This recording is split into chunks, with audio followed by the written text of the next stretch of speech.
Let me now take this opportunity to ask my sister, the President of Tanzania, President Suluhu Hassan, to make her statement. Your Excellency, you have the floor.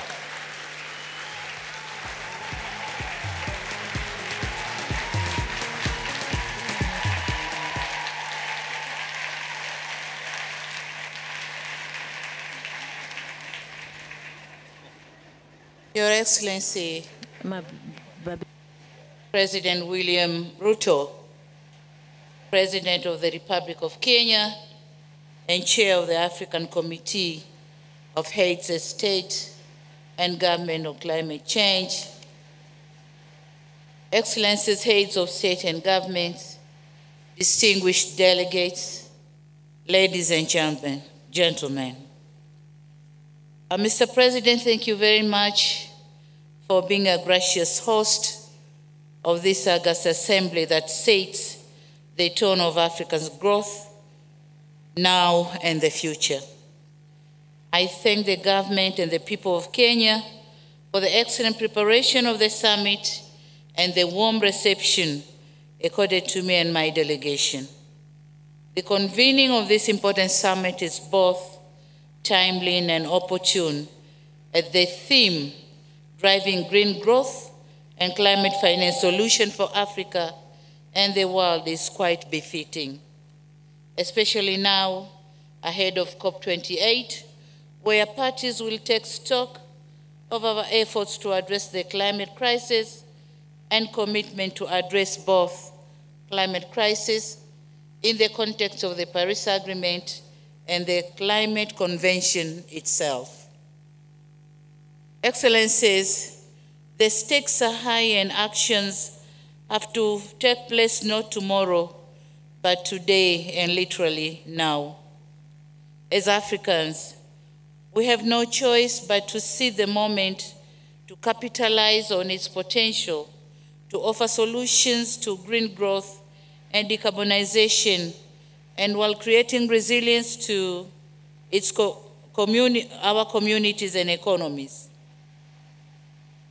We can no longer afford to address economic development, climate change, and African poverty burden in isolation.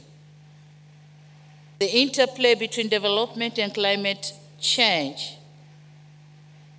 is undeniable, and this interlink demand integrated and coherent solution that will provide opportunity for socio-economic development of Africa. Excellencies, while the continent is highly impacted by the changing climate, it is nevertheless holding the key to solving the climate challenge. The just released Economic Development in Africa Report 2023 shows the potential of Africa to capture technology-intensive global supply chains, and it said it all about development of Africa with climate change. It provides a unique insight into Africa's centrality to the green transition that will clearly transform our continent economies. It is said that all metals and minerals that are important and strategic for the low carbon transition are abundantly found in Africa. And these are chromium, lithium, natural graphite, nickel, niobium, rare earth metals, silver, and many more. Given the abundance of these minerals, the continent needs to reposition itself not only as a supplier of raw materials globally, but strengthen the value chains by ensuring their conversion into intermediate and final products is done within the continent. As critical minerals, as they were called critical minerals, they have to make critical contributions to our internal revenue collection and employment creation. They also have to contribute critically in the environmental protection in our countries. So having all these, Africa has to stand firm to use the materials for our own development. Excellencies, human capital dividend in Africa is another force to reckon. To avoid the past mistakes in the history of our continent, we need to focus on human capital advancement by training our own people, especially youth, so as to be able to reap from these vast opportunities. We need to consider the climate crisis as an opportunity to address the youth unemployment challenges. Excellencies, beyond the African potentials, we have potentials in our individual countries. My country, Tanzania, is leading the way by demonstrating strong momentum in driving the green growth. Almost 95% of our energy is from hydro and natural gas. We are also leading in nature conservation with almost 38% of our landmass under conservation in various regimes. We are also committed in nurturing the ecosystems that hold the promise of creating thousands of new jobs and unlimited national economic and global benefits. Talking on the offering of critical mineral to the world, Tanzania has huge deposits of some of these critical minerals needed today. Helium is present around Lake Rukwa Basin, nickel deposit around Lake Victoria, graphite reserves at the southern eastern part of the country.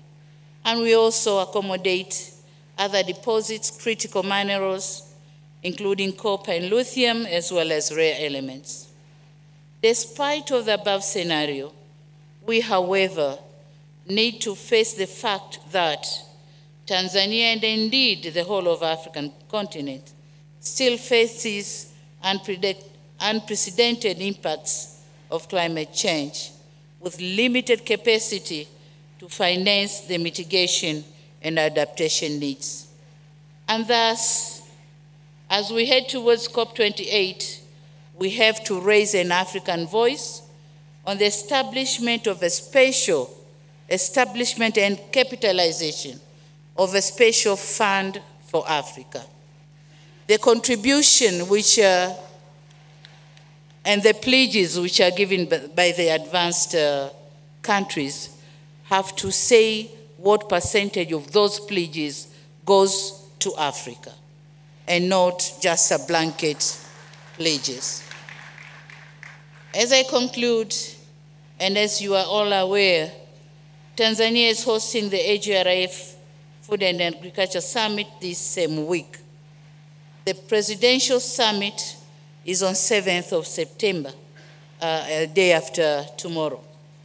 I therefore wish to use this opportunity to once again invite you to Tanzania, and I'll personally be there to welcome you all.